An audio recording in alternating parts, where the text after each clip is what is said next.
I'm speaking for Roland Collins, who's watching it live in Hong Kong. This is for Joe Meddy, and he wants to know, does he think that the type of contract makes it easier or difficult to implement BIM on site? Or is it irrelevant, and is he going to use BIM regardless of what the main contractor or client wants on future projects?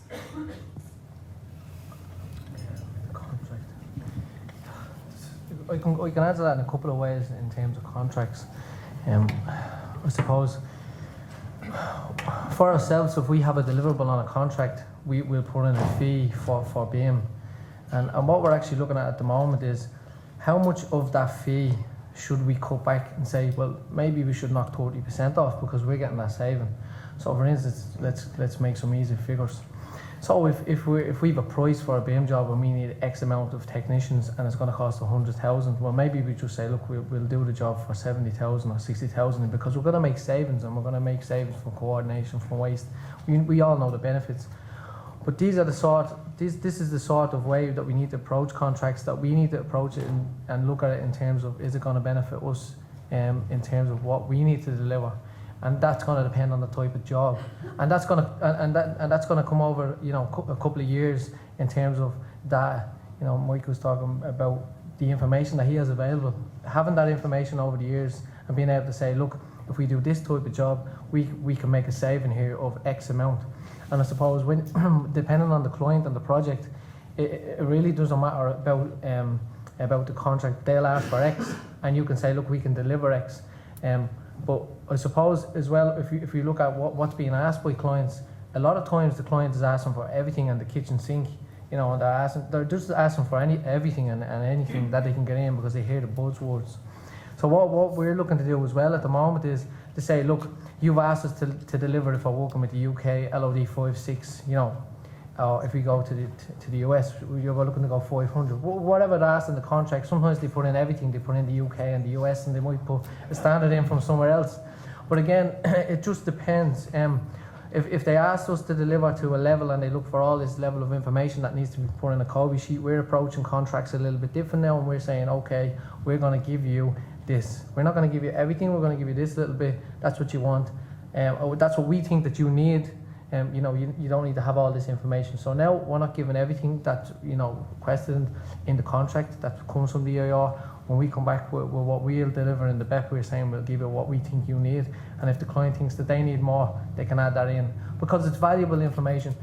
All day we've been talking about data and the use of data.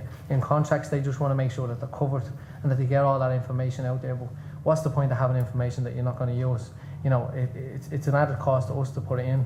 And that's something that we've looked at. Okay, so Russell, in the US, are you starting to see BIM coming into the contract amendments or protocols that we did in the UK? Are you seeing it quite similar to how it's still in the contract? I believe that's the case. I think the comment that was just made that there's a maturity of different owners, right? I said 15 years ago when we started, we didn't really know what we were doing, so we didn't ask for everything. We said, just tell us what you're going to do and how it's going to be better. But over time, we've grown into understanding a little bit better what we need. But it's very centric on the individual owner.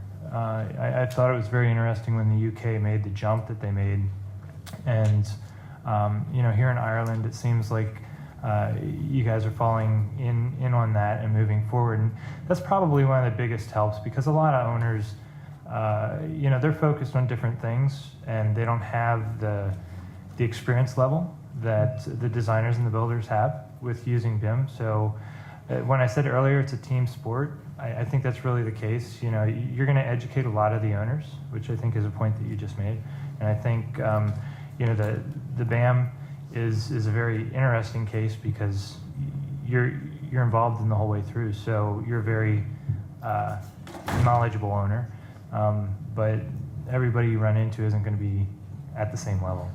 So thank you for that. So, Queer. Question for Michael.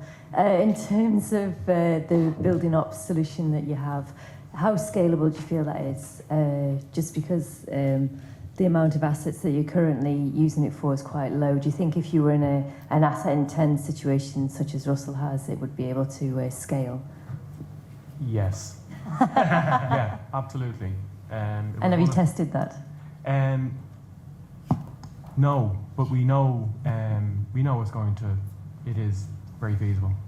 It was one of the key questions we had at the start, was how scalable would this be, and if we went into a scenario where we executed it, would we regret it with the amount of time and energy we put into it?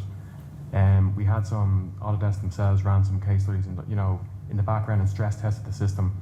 So all the time it's improving. It have its weaknesses, but like anything else, we fully believe, we make it work.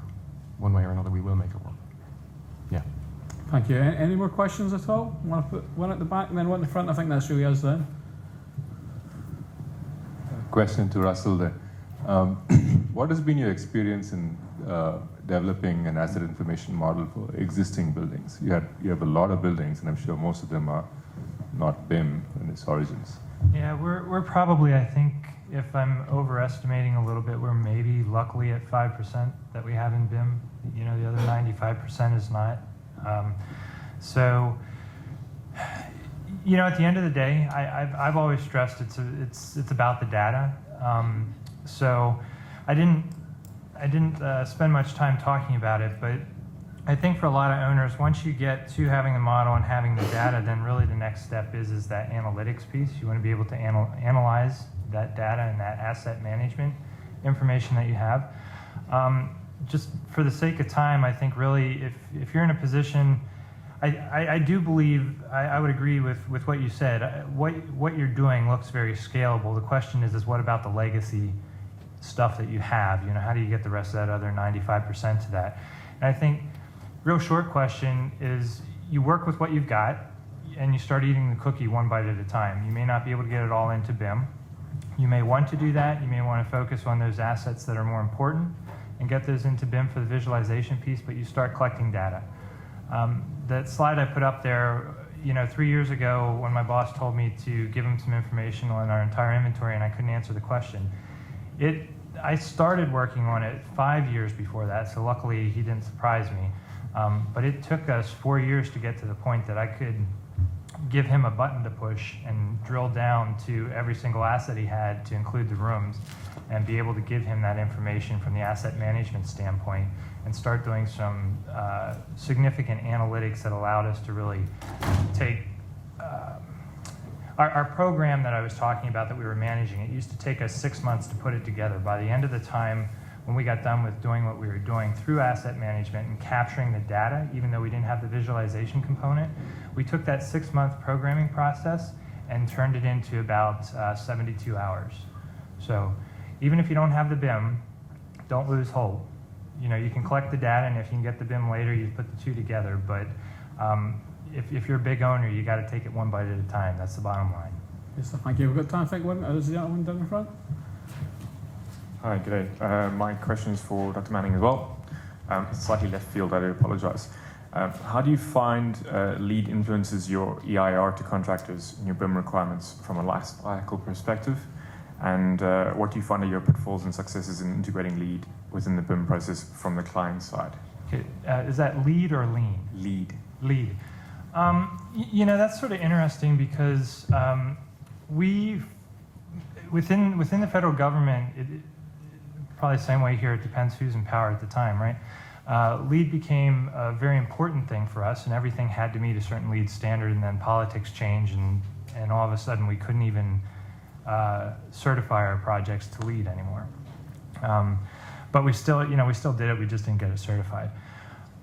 What we tried to do is, at least where I was at, we said relative to LEED and relative to BIM, we weren't doing BIM, nor were we doing LEED for the sake of doing LEED or BIM, right? And we weren't going to buy points. It was all about how do we tie that back to an ROI. And so to get to the chase, if we were looking at that curve and we're trying to move information from downstream back to earlier in the process, where we were seeing the value in LEED, and we were heavily focused on the energy piece, is if we could give enough information to the engineers early on, they could make better decisions about design. and therefore we could get better energy efficiency out of the building.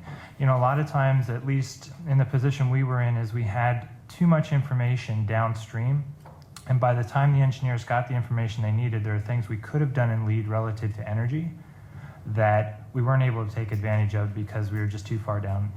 I don't, does that sort of get at your question? Okay, thanks. Great stuff, thank you for that. And I think that closes the session off there for tea and coffee. So I think just to summarise what I've heard from the panel, I think especially in terms of the stuff from Russell, it's all about the data.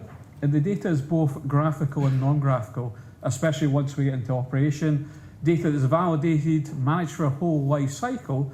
But again, probably one of the things that's came to me in terms of the panel and what we heard is proportionate to be able to answer a client or a procurement or a construction question as well. So the right level of detail to a point in time as well. So if you join me in thanking our panel and our speakers as well this afternoon.